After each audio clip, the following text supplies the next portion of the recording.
Hola, buenas tardes. Mi nombre es Carlos y hoy voy a iniciar una serie de partidas clásicas que se han jugado a lo largo de la historia de un elevado carácter didáctico. Es decir, son partidas en las que aprenderemos principalmente medio juego, finales. Son partidas, normalmente las partidas que veremos no son de los últimos años, sino más bien del siglo XX, incluso como es el caso de esta partida del propio siglo XIX. La razón de ello es que este tipo de partidas son, bajo mi punto de vista, mucho más instructivas, sobre todo para el aficionado medio, ya que muestran de forma mucho más clara los posibles errores que podemos cometer de parte del bando débil y cómo aprovecharlos por parte del bando fuerte, el bando que gana la partida. En este caso, la partida corresponde a dos jugadores, a Harry Nelson Pillsbury frente a Amos Byrne. Pillsbury fue un jugador muy fuerte del siglo XIX. Ahora hablaremos un poco de él. Amos Byrne también fue un jugador muy fuerte del propio siglo XIX, incluso del siglo XX, de principios del siglo XX. Hablaremos un poquito del torneo de Hastings, que es donde se celebró esta partida. Y luego, bueno, tocaremos temas referentes a la partida, como el gambito de dama, las diagonales de los alfiles, casillas débiles, o lo que se denomina el sacrificio griego, o también el sacrificio clásico.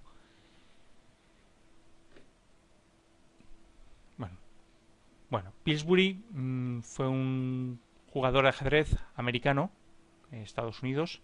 Nació en el año 72, 1872, y falleció en el año 1906, es decir, con 33, 34 años. Fue uno de los jugadores, uno de los grandes jugadores americanos que ha dado la historia, pues junto a con Paul Morphy, que fue pues poco anterior a él, y junto a Samuel Rzeszki y el más conocido por todos, que es Bobby Fischer, que ya es de los años 70. Su principal hito fue ganar el propio torneo de Hastings de 1895, del cual hablaremos ahora después también.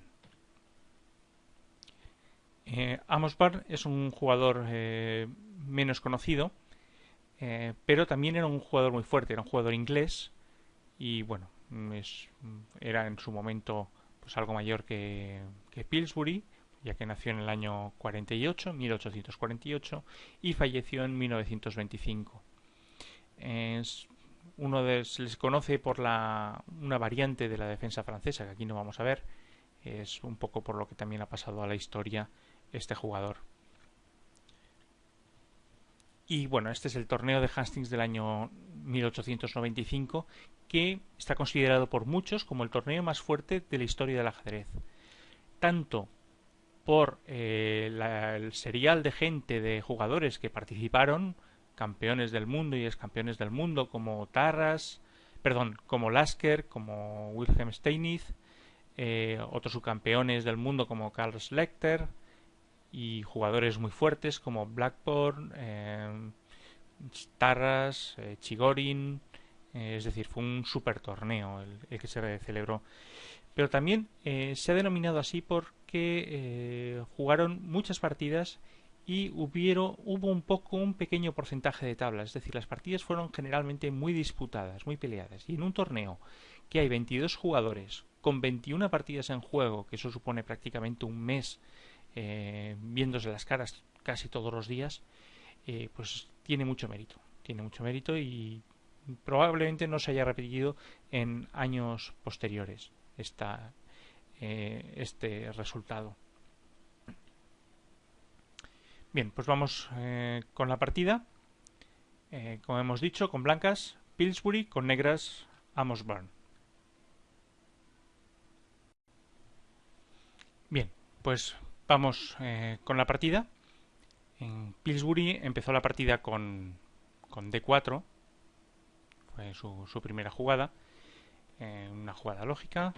Las negras hicieron lo mismo, D5, esto se ha jugado pues millones de veces, y las blancas juegan C4, iniciando lo que se denomina el gambito de dama. La idea del gambito de dama es muy sencilla, es muy sólida y muy sencilla. Simplemente lo que buscan las blancas es dominar el centro con sus dos peones, es decir, colocar un segundo peón en la casilla E4 si las negras capturan el peón de C4 y así poder tener control total sobre el centro. Entonces las negras tienen que aquí tomar una decisión, aceptar el gambito o rehusarlo. En este caso deciden rehusar el gambito, pero perfectamente se puede aceptar. Entonces, si lo rehusan, pues las negras pueden jugar, por ejemplo, 6 y seguiría la partida normalmente. Las blancas han conseguido colocar dos peones centrales, C4 y D5, y las negras están defendiendo su centro con el peón de E6. Bueno, las blancas juegan caballo C3, atacando el centro, y las negras pues hacen lo propio, defienden su posición central con caballo F6. Se trata de jugadas muy lógicas, de desarrollo, que no tienen demasiada importancia. Bueno, sí que tiene importancia, pero no a efectos de lo que queremos ver en la partida. Importante saber lo que es el gambito de dama, es un sacrificio de peón en la segunda jugada con C4.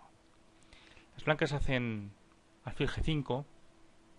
Esta jugada es una jugada muy activa, muy fuerte, también ha sido jugada muchas veces, donde las blancas clavan el caballo de F6, que quiere decir que el caballo no puede moverse porque detrás está la reina negra que sería capturada por el alfil. Por tanto, es una posición que le crea algún problema, alguna inconveniencia al negro. Las negras lo que hacen para evitar esta clavada es colocar el alfil entre medio de la dama y el caballo, y así evitamos que este caballo siga sin poder moverse, ¿no? Bueno, las blancas desarrollan E3, las negras se enrocan, todo muy lógico, caballo F3, son jugadas muy lógicas de desarrollo, el alfil, los dos caballos, las negras también, caballo, alfil, la torre. Y ahora las negras juegan B6, quizás no es la más jugada en esta posición, pero bueno, es una jugada que yo creo que es totalmente factible y buena, ¿no? Simplemente lo que buscan las negras es desarrollar el alfil vía fianchetto por B6 o también por A6 y buscar diagonales abiertas, crear presión a través de las diagonales, ¿no? Si este alfil fuera desarrollado por D7, aquí apenas tendría casillas para jugar. En cambio, desde B6, pues sí que puede intentar tener un juego, una diagonal abierta, desde la cual podría llegar a presionar al rey negro, al rey blanco en el momento en que se enrocara. Bien, las blancas siguen con su juego activo, colocan su torre en una columna que previsiblemente posteriormente será abierta, ya que estos peones pues serán capturados y entonces esta torre pues tendrá un amplio campo de juego y podrá a largo plazo quizás presionar sobre el peón de C7. Las negras, como hemos dicho, desarrollan el alfil por B7 para tener la diagonal abierta, para tener esta diagonal desde la que poder jugar. Y ahora las blancas, tal y como hemos visto, pues capturan en D5 con la idea de abrir el juego, abrir principalmente el juego a la torre blanca. Las negras capturan con caballo, las blancas capturan el alfil que estaba siendo amenazado, porque ahora si yo capturara por ejemplo el caballo, pues me podrían capturar el alfil por, caballo por y dama por. Entonces hacen alfil por E7, las negras capturan, las blancas cambian en el centro, alfil por D5, y las blancas hacen una jugada también muy buena de desarrollo, que es alfil D3. Bien, este alfil puede tener muchas funciones en esta posición, puede buscar un posible E4, puede buscar un posible ataque en el punto H7, o puede también buscar el juego por casillas débiles en el caso de que este alfil sea cambiado, puede hacer un juego también por las casillas débiles que se han creado al avanzar el peón de b6, siempre y cuando este alfil pues no estuviera. Entonces, bueno, es una posición muy activa del alfil, con diagonales abiertas. Bien. Las negras pues hacen esta jugada. Su idea es, lógicamente, es buscar activar su juego con c5, es decir, jugar a c5 y así liberar también la posición. Bien, pero aquí ya las blancas juegan pues uno de los planes que comentábamos, avanzar el peón. Consiguen un fuerte centro de peones que yo creo que aquí les da una ligera ventaja. No, todavía queda mucha partida, pero aquí las blancas yo creo que tienen una posición muy cómoda. Las negras se retiran. Aquí tenemos que ver también que las negras no pueden hacer en este momento alfil por a7, por ejemplo. Sería una mala jugada, ya que las blancas pueden jugar la torre a a1 o la dama a a4 para capturar el alfil, ya que este alfil, si nos fijamos, no tiene casillas de escape. Todas estas casillas están atacadas por las piezas blancas. Por tanto, este alfil quedaría encerrado en este caso. Bueno, por tanto juegan alfil b7. Las blancas terminan su desarrollo, se enrocan. Las negras hacen lo propio, también desarrollan su caballo a d7. Esto parecen jugadas lógicas. Y aquí el blanco hace una jugada interesante. Es una jugada que lo que casi quizás pretende es lo que consigue, que es conseguir debilitar el flanco de dama a negro, ¿no? Que es jugar la dama a e2. De esta forma busca cambiar los alfiles, es decir, cambiar el alfil de casillas claras, y de esta forma es crear huecos, es decir, crear casillas débiles en el flanco de dama. Bien. En esta posición las negras juegan esta, que quizás es la primera jugada dudosa de la partida, o sea, la primera jugada que empieza a crearles problemas. Hay un dogma o una máxima que dice que que hay que colocar los peones en las casillas contrarias al color del alfil, por donde se mueve el alfil. Es principalmente por dos razones. Una es para mejorar la actividad de ese alfil y otra es porque, como veremos, se crearán casillas débiles en las casillas oscuras, las casillas del color contrario al del alfil, que no podrán ser defendidas convenientemente. Por tanto, esta jugada creo que no era la más correcta, no creo que sea tampoco la jugada perdedora, pero quizás aquí las negras debieron de jugar pues c5, buscando cambiar un peón en el centro y activar la posición de las piezas negras, buscar cambiar torres en la columna, y quizás de esta forma podrían haber igualado, pero no lo hicieron y jugaron a6. Bien, las blancas siguen con su juego. Torre c3, buscando ahora doblar torres en la columna C, que es la columna que tienen abierta, para presionar el peón de c7. Es decir, el plan inicial que estaban haciendo, pues lo siguen llevando a cabo. Y las negras vuelven a hacer otra jugada dudosa, otra jugada bastante extraña, además, que es avanzar este peón. Bien, quizás aquí, de nuevo, la mejor jugada podía haber sido jugar c5 de nuevo para buscar el cambio de los peones en el centro y liberar la posición negra. Pero tampoco lo hicieron y jugaron c6. c6 parece una jugada además muy fea, ya que están cerrando detrás de sus propios peones a su alfil. Es decir, está colocando los peones en casillas del mismo color que el alfil, y esta pieza pues ahora mismo no tiene ningún movimiento posible porque está totalmente bloqueada, totalmente encerrada. Esto prácticamente es como un peón grande. Las blancas siguen su juego. Ahora cogen la otra torre y la mueven a la columna de C, para seguir presionando en esta columna. Bien, y las negras vuelven a hacer otra extraña jugada. Esta quizás ya tenga algo más de lógica, pero no deja de ser también una jugada un poco extraña, que es seguir poniendo los peones en casillas del color del alfil. De esta forma ya el alfil todavía se encuentra más encerrado, ya que ahora va a ser más difícil poder avanzar este peón, sobre todo, ya que no tiene el apoyo del peón B. El motivo por el que parece ser que Born hizo esta jugada es porque él pretendía mover esta torre. Y claro, esta torre no se puede mover debido a que este peón sería capturado.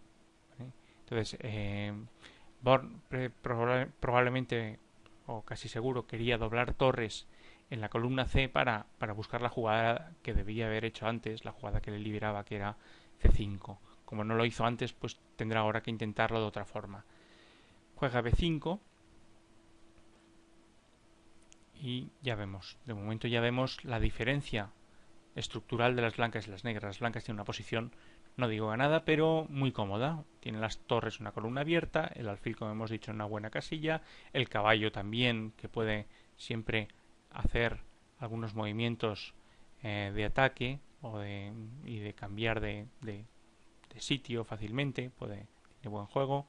La dama, pues poco a poco, ahora veremos que también irá mejorando su posición, es decir, la posición blanca es muy buena, en cambio la posición negra, pues parece que sus piezas están todas que se molestan entre ellas. Este alfil no puede moverse porque están las torres, los peones también molestan al alfil y a las torres, el caballo está en una posición, no está mal en esta posición, pero este caballo, por ejemplo, es mucho más activo que el caballo negro. Seguimos con la partida y las blancas juegan dama e3. Es la única pieza que le faltaba a las blancas activar, que era la dama blanca. Y, como vemos, ya está buscando las casillas débiles que se han generado alrededor de los peones blancos. Al avanzar los peones blancos, se han generado casillas débiles. Y el blanco, de momento, está intentando aprovechar este hecho. Bien, las negras, pues como hemos dicho, buscan activarse a partir de avanzar el peón a C5. Y las blancas siguen jugando. Tocan la torre, atacan la torre, activan la dama, la ponen en una casilla mucho más activa y de nuevo buscando los huecos que han generado los peones al ser avanzados. Y ahora las negras pues siguen su plan. Su idea era jugar el peón a C5 y siguen pues con su plan de juego. Aquí es donde viene la primera jugada muy buena de las blancas. Dejo si queréis que lo podáis pensar, que podéis pensar la jugada, cuál haríais con blancas. Es una jugada muy fuerte y que ya da, yo creo, una cierta ventaja a las blancas. No es una jugada ganadora ya en sí, pero creo que las blancas aquí ya quedan notablemente mejor después de la jugada que realizan. Bueno, si queréis podéis parar el vídeo. Bien, bueno, la jugada que realizan las blancas es E5. Muy buena jugada. Muy buena jugada porque aunque parece que las blancas están jugando sobre las casillas negras débiles que teníamos en el flanco de dama, esta jugada primero va a permitir ganar espacio a las piezas blancas, va a permitir que este alfil pues tenga una mayor actividad. Quizás pueda colocarse aquí. Quizás también podemos a lo mejor realizar una maniobra del caballo de F3 a G5 y a E4 y buscar también el dominio de estas casillas de aquí, o incluso posiblemente algún sacrificio, quién sabe, en F6 que permita un ataque fuerte al rey negro. Es decir, en esta posición con E5 las blancas quedan en una muy buena posición. Y ahora las negras hacen C5. Bueno, C5 es, bueno, es lo que han estado buscando con estos movimientos, pero aquí creo que es una jugada casi perdedora. Ahora veremos el porqué. Os dejo pensar también aquí, parar el vídeo y pensar qué podrían hacer en esta posición las blancas. Bueno, os dejo que lo penséis. Bueno, aquí las blancas hacen una jugada que es muy conocida, muy famosa, se ha producido en muchas partidas, y es lo que se denomina el sacrificio clásico o el sacrificio griego. Para analizar siempre si este sacrificio es posible o no, tenemos que tener en cuenta algunos factores. Un factor importante es el peón colocado en E5. Este peón es muy importante. La dama que pueda formar parte rápidamente en el juego. El alfil en esta diagonal. Ahora veremos enseguida por qué. Y el caballo en F3. Otro factor importante es que esta casilla no esté defendida por ningún alfil de las negras. Como el alfil de las negras ha sido capturado, pues también. Y que este peón no esté defendido por ninguna pieza, solamente por el rey.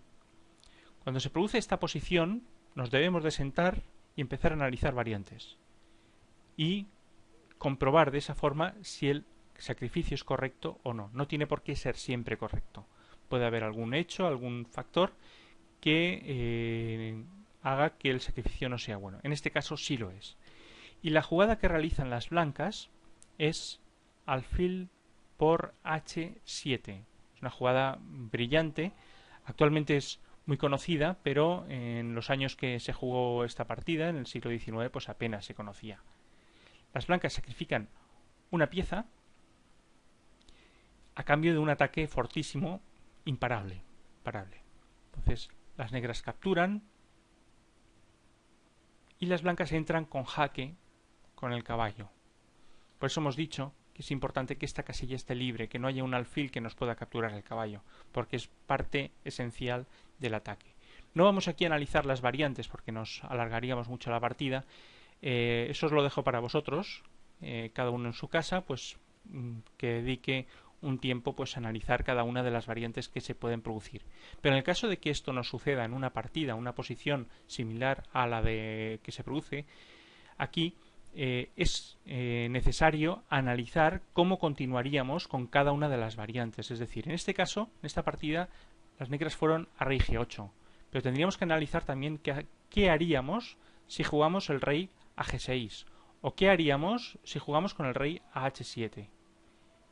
Ya os digo que en este caso el sacrificio es totalmente correcto y todas esas jugadas tienen una línea ganadora. Os dejo a vosotros en casa, por vuestra cuenta, que analicéis esas variantes. Yo me voy a limitar un poco a ver la combinación que se produjo en la partida. Las negras jugaron a rey G8, como hemos dicho, y ahora ya vemos que la dama y la torre pueden entrar en acción rápidamente. Cualquiera de las jugadas creo que sería buena, jugar la torre o jugar la dama, y en este caso jugaron la torre a H3. Las negras jugaron dama E8.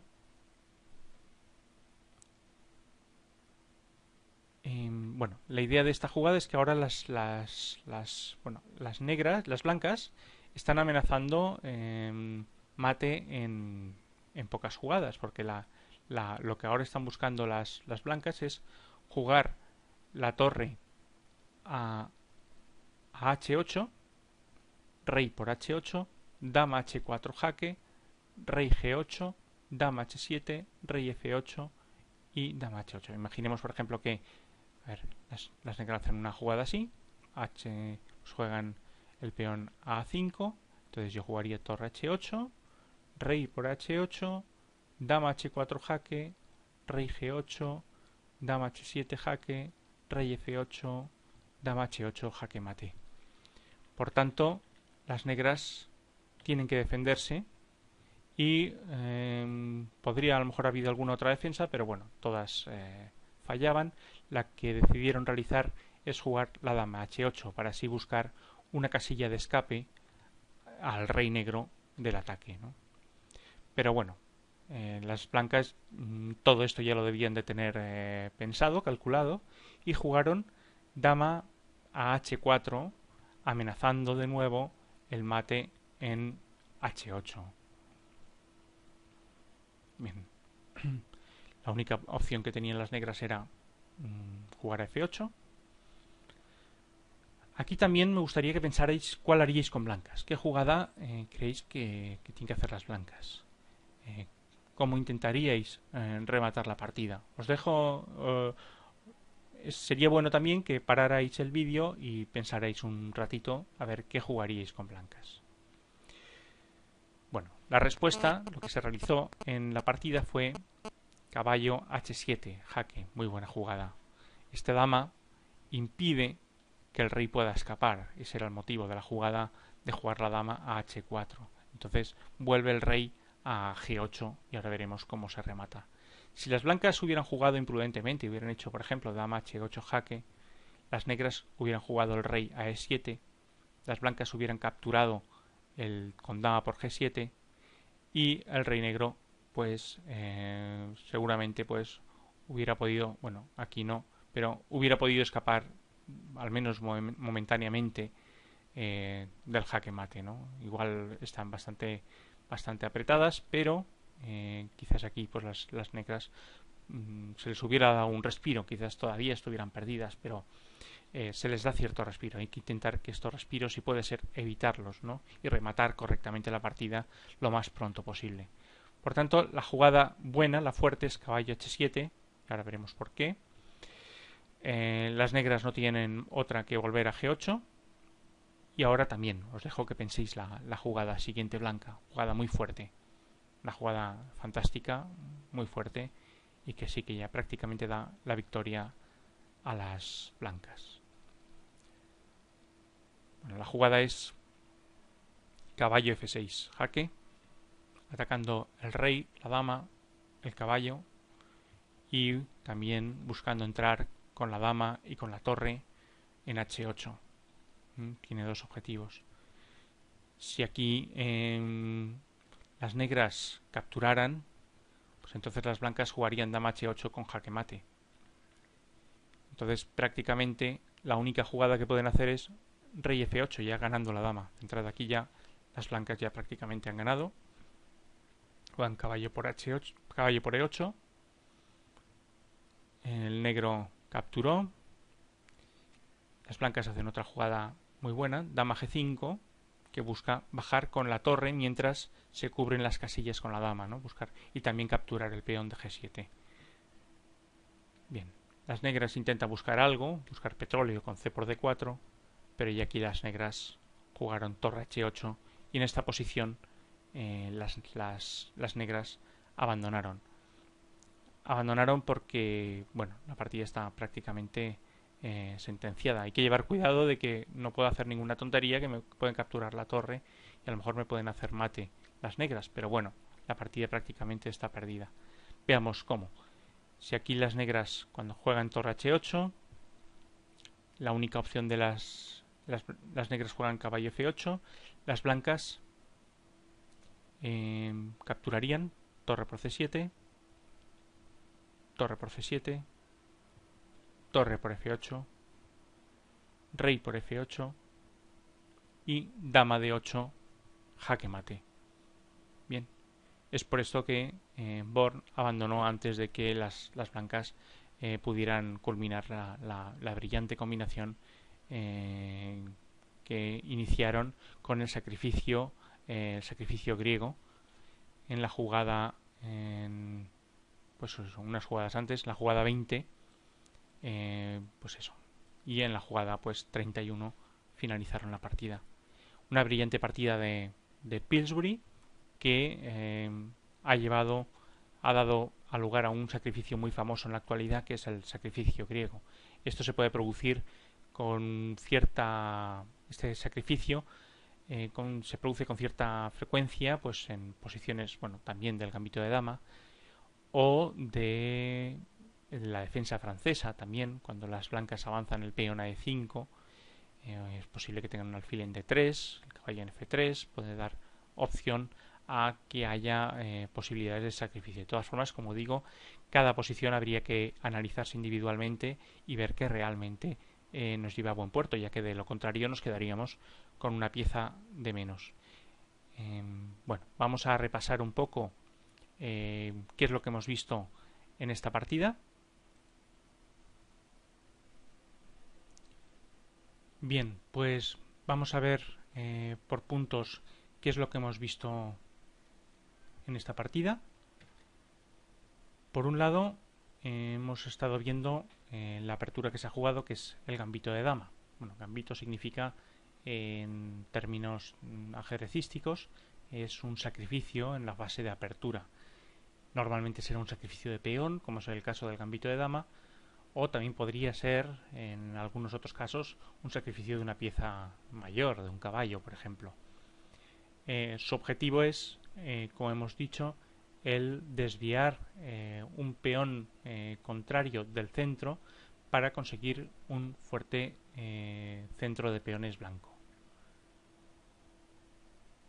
La segunda parte, el segundo punto importante que hemos visto es la actividad de las piezas, en concreto de los alfiles, que en este caso, al colocar los peones negros el mismo color que el propio alfil, pues se ha llegado a la situación de que este alfil apenas tenía actividad. Se podía equiparar más a un peón grande que no al propio alfil. En tercer lugar, hemos hablado sobre casillas débiles. Las casillas débiles son aquellas que no pueden ser defendidas correctamente por el bando que las tiene. En este caso, las casillas débiles son las casillas oscuras del flanco de dama, ya que al haber avanzado los peones y no tener el alfil de casillas oscuras, las piezas negras podrían entrar en el campo enemigo a través de estas casillas. Por tanto, es algo que se debe evitar. En esta partida también, al avanzar los peones de A, B y C a A6, B5 y C6, además de crear poca libertad para su alfil, ha generado unas casillas débiles que en un momento dado podrían haber sido aprovechadas. No ha sido el caso de esta partida, pero podría haber sido. Bien. El tercer punto, y muy importante, es lo que hemos denominado el sacrificio griego, que era el sacrificio de un alfil en la casilla H7. Esta posición, este sacrificio se produce cuando se dan ciertas características, es decir, cuando tenemos un peón en la casilla E5, cuando nuestra dama y el caballo puede actuar o atacar directamente al flanco del rey, como es el caso, el caballo que está en F3 y la dama que está en F4. También a veces va bien que haya alguna pieza más que pueda entrar en juego, como puede ser la torre de C3 en este caso. Y luego también un aspecto importante es que la casilla G5 no esté defendida por ninguna pieza menor, por un alfil, para que así el caballo pueda entrar fácilmente en esa casilla. Y también otro aspecto importante es que el peón de H7 tampoco esté defendido por ninguna pieza, ya que es el lugar donde se va a hacer el sacrificio de la pieza, del alfil, y que va a sacar el rey de su guarida. Bien, pues bueno, esto es todo lo que teníamos que ver en esta partida. Espero que os haya gustado y ya veremos en futuros vídeos, pues veremos otras partidas también interesantes. Un saludo y buenas tardes.